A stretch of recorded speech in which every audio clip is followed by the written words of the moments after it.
Hi everyone, Anthony Fantano here, the internet's busiest music nerd, and it's time for a review of the new Action Bronson and Harry Fraud EP, Saaab Stories.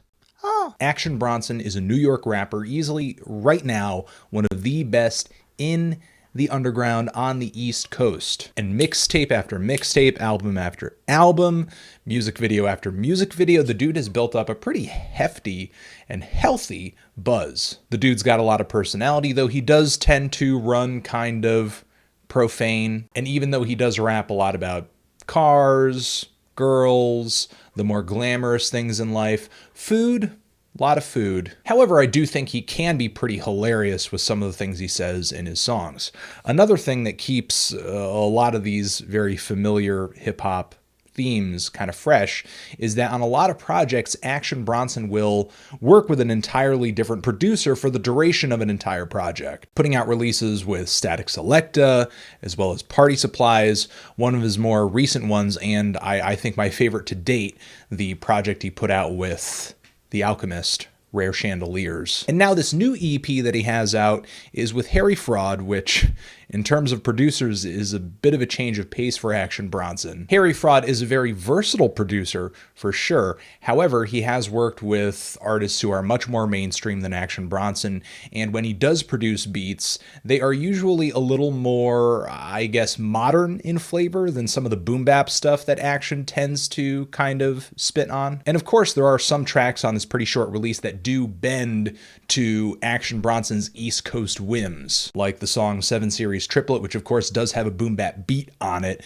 a very dramatic, epic descending bass line, and some really cool guest verses from Prodigy and Raekwon. The song No Time as well is a very hard ass grimy instrumental, except this one does go a little easier with some very jazzy horns on the back end and electric piano improvs. Action Bronson comes through with that nonstop flow, saying that with a few sweet words your girl will go down, rapping about beamers, porn stars. It's not like all the songs on this LP are just like this, though.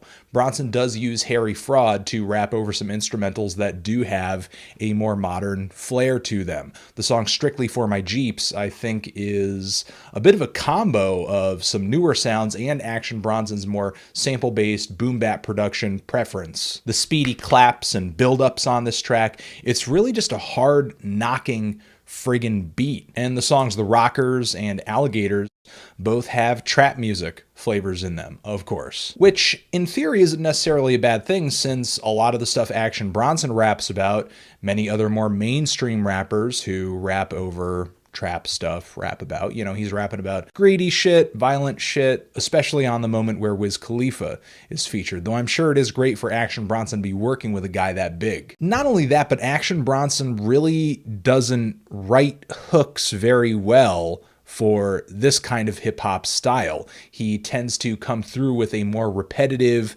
just kind of vocal hook, which would work much better if the beat were a bit noisier or a bit harder hitting, but instead we've got kind of a lighter, very trappy instrumental that would probably lend itself much better to something with a stronger pop flair. Overall, I gotta say, I'm a little on the fence with this EP. It's alright, there's some decent tracks on here.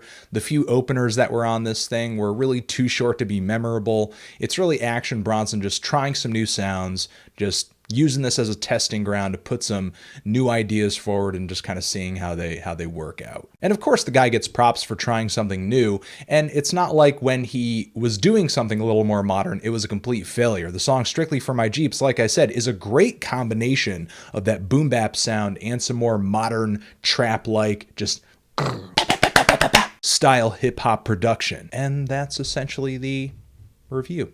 If you've given Saaab Stories a listen, what did you think of it? Did you love it? Hate it? Why? What do you think I should review next? And that's it. Anthony Fantano, Action Bronson, forever.